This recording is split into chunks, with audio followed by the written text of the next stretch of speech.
Thank you so much for joining me today. I'm Jason Polk with Coffee Shop Relationship Advice. And I don't know if people know this, but Shane Birkel is kind of a big deal. He has a couple therapist podcast, which Shane, I don't know, how many listeners do you have? Thousands, hundreds of thousands, millions? Well, total downloads sounds really impressive. The total downloads is getting close to 400,000. So okay. That makes it sound like really important. Yeah. Yeah. Well, no, obviously. And Yeah. Thanks for being on here because. Yeah. Thank you so much, Jason. Thanks for having me. Yeah, because I feel pleasure to have really important people on this podcast because I hope this will increase my YouTube views more than 8. So that's my wish. So anyway, thank you so much, Shane. I really appreciate it. Yeah, I'm excited to be here. Great. And as a lot of my viewers, all 3 of them know, is that I do work with relationships. And Shane, I went to you because you are a couples therapist. You have a lot of influence in the couples therapist world. And I just want to ask you a personal question, if that's okay. Mm-hmm. Yeah, absolutely. So why on earth would you become a couples therapist? I know a lot of people say that they could never do that job sitting with, people who are suffering all the time. And I think this is the reason why most people become therapists. And this is why I became a therapist, because they feel like there's so much that's messed up in their own life. And they're kind of trying to figure it out and trying to get to the bottom of some of the issues that I was experiencing. I'll just speak from the first person. So I definitely feel like in my journey to become a therapist, that I've learned so much about myself and grown so much. And because of that, it helps me to be present with other people and help them. And I think it's really gratifying when you know how to do good work and you feel like you're productive with people. And sometimes it doesn't feel like that, but oftentimes it feels like, at the end of the day, at least if you help someone in their life, like that's a really good feeling for sure. Mm-hmm. Awesome. Good for you. See, folks, this is why he has 400,000 downloads. So Shane, on the podcast that I avidly listen to, I may add, you mentioned that you've been trained in a model called relational life therapy. And from your perspective, why is RLT, as it's been called, so much better than all the other models? Yeah, and I really believe it is. I think the reason that RLT, relational life therapy, is better is because a lot of I know a lot of really good therapists in my community. I don't know if you do too, Jason, who I think are wonderful people. And but what I imagine, and maybe this is just the story I tell myself, is that a lot of people seeking therapy just want a loving, supportive person to listen and reflect with them about what's going on. Maybe a little like loving, helpful guidance once in a while. And I think all of these wonderful therapists who I know can provide that. But I think what I like about RLT and what works well for my personality is permission to be a lot more directive with people, permission to be a lot more blunt with what I see going on in front of me. And particularly, I think it's helpful with couples because oftentimes there are power struggles going on. And I think that directness allows us to sort of get down to the heart of some of the issues and some of the problems of what's going on with the couple. So I really like that about relational life therapy. So not only do we love up, those hurt parts of people, because that is an important part of it too, but we also challenge sort of the behaviors that are going on that aren't helpful for the person or the relationship. Mm-hmm. So what I'm hearing, Shane, is that you don't beat around the bush. Mm-hmm. That's right. Awesome. That's for sure. Yeah. Yeah. So let me ask you this, Shane. Do you consider yourself a relationship expert, guru, or Swami? I know there's a lot of people who a lot of therapists will say that we shouldn't position ourselves as a guru or something like that because, we're just human beings too. And, we're just going along our own path. So, I kind of agree with that as far as maybe I'm just a guide, But I also struggle with all the things that I try to help my clients with. It's very real for me. But at the same time, like, I definitely believe that I'm going to give the people I work with much better help than somebody who isn't a relationship expert. So I believe that I don't, I wouldn't hesitate to call myself a relationship expert for sure, because I obviously have tons of training and education and experience and help people with this stuff every day. And so going to someone who's a relationship expert is going to be helpful for anyone out there, you know, because they have they live and breathe this stuff all the time. And I definitely think it positions us, people like you and I, Jason, as like experts for sure. Mm-hmm. Awesome. Yeah. And Shane, since you are a relationship expert, I assume that you don't have any conflict in your own relationship, correct? Yeah, that I wish I could say that was true, but yeah, I definitely struggle with a lot of different things in my own relationship. I've struggled over the years. You know, my wife often tells me to stop being a therapist. Sometimes when I'm talking to her, she gets really annoyed by that. She gets really annoyed by how grandiose I become because I pretend like I have all the answers when I'm telling her when we're in a stressful situation. So obviously that means I'm not performing well in the stressful situation if I'm going into expert mode, you know, meaning I would be detached from my own emotional experience and ability to stay present with her.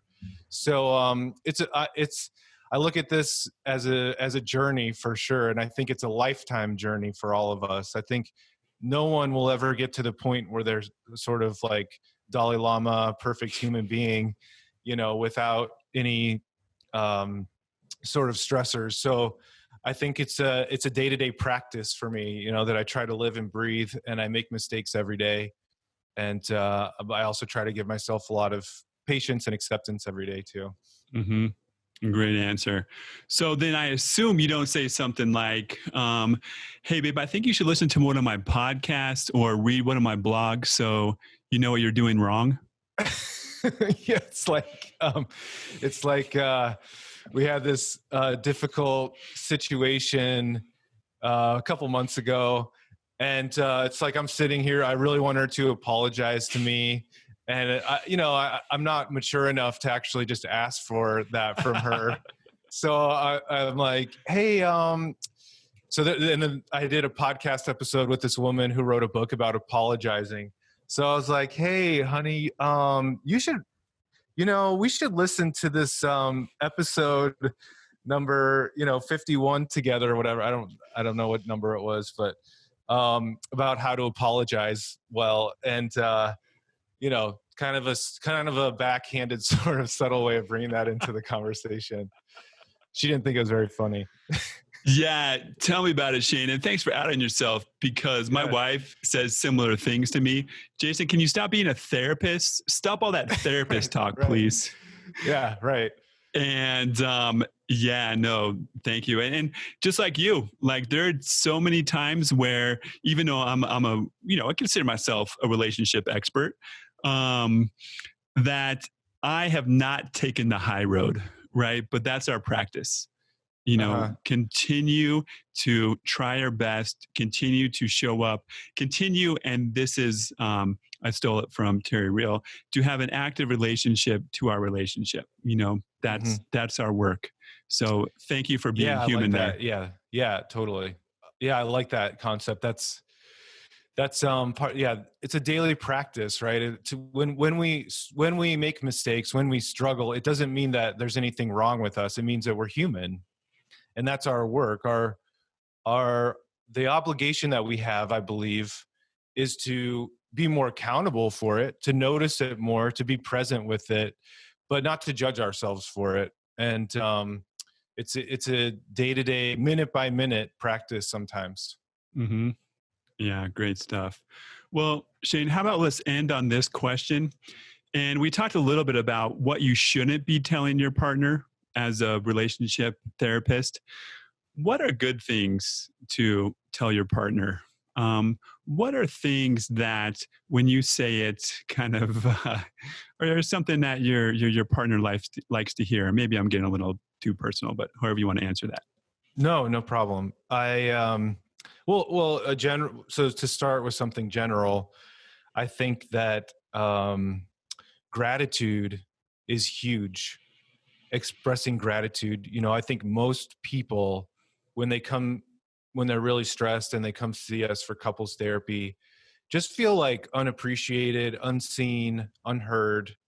And so I think making that a daily practice for couples is so helpful.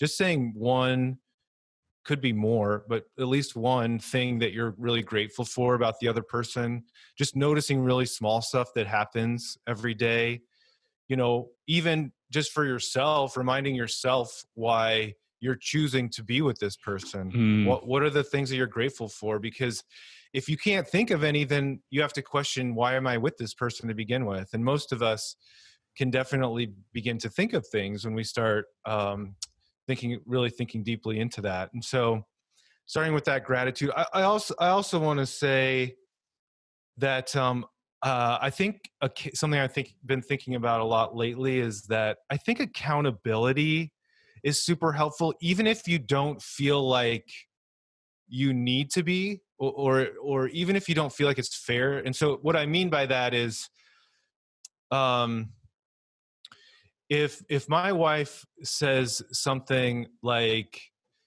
"Hey, I can't believe you didn't take the trash out yesterday. What's wrong with you? You never do anything around here."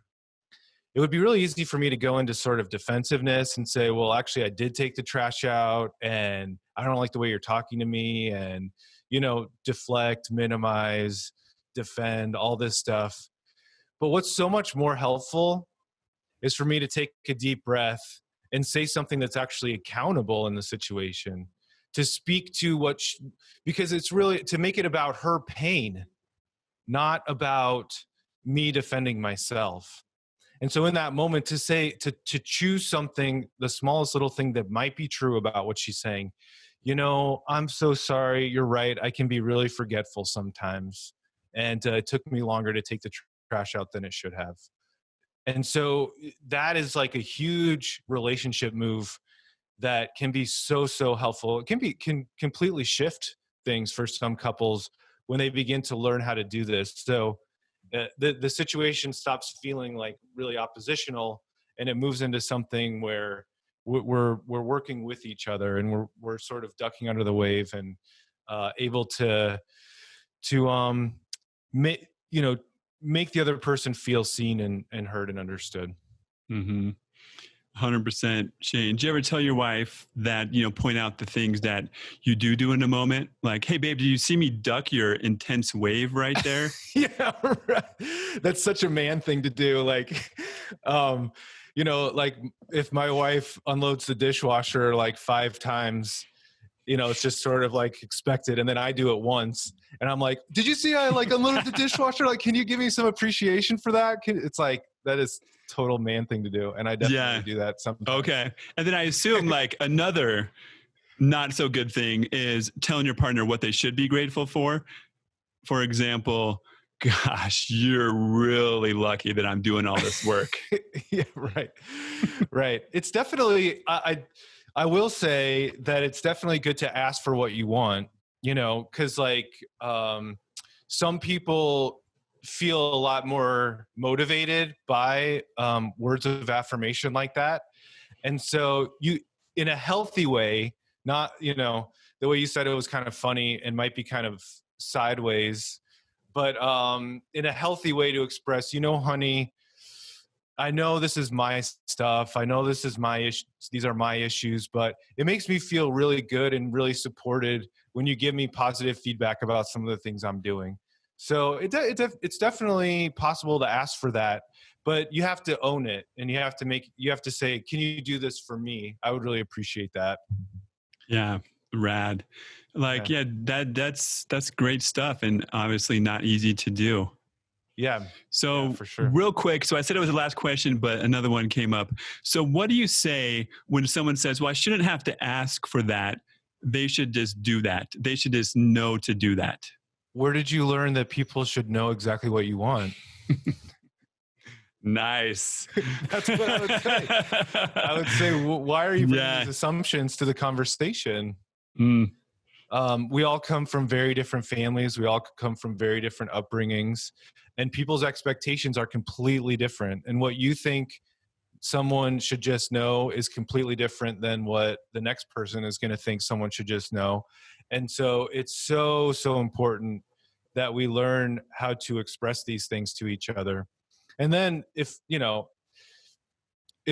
I have more time, I might start teaching them about how vulnerable it is to actually ask for what you want, and that to validate that for them. Like it would be much easier if your partner just did what you wanted, but they don't. So you have a choice. You can either leave them and find someone who can read your mind and do exactly what you want, or I can teach you how to be vulnerable and move into the fear of asking, and be able to learn, constructive ways for both of you to say what you need or want in the situation. Yeah, well said. I'm not going to say anything more to muddy the waters. That was great. Yeah, thanks. But thanks. Shane, thank you so much for being on Coffee Shop Relationship Advice. I really appreciate it. I really appreciate your time and your expertise. And I think this is going to help a lot of people. Thank you so much for having me, Jason. I really appreciate it. This is a lot of fun. Yeah, awesome. Well, I'll see you next time, Shane. Take care. All right, take care.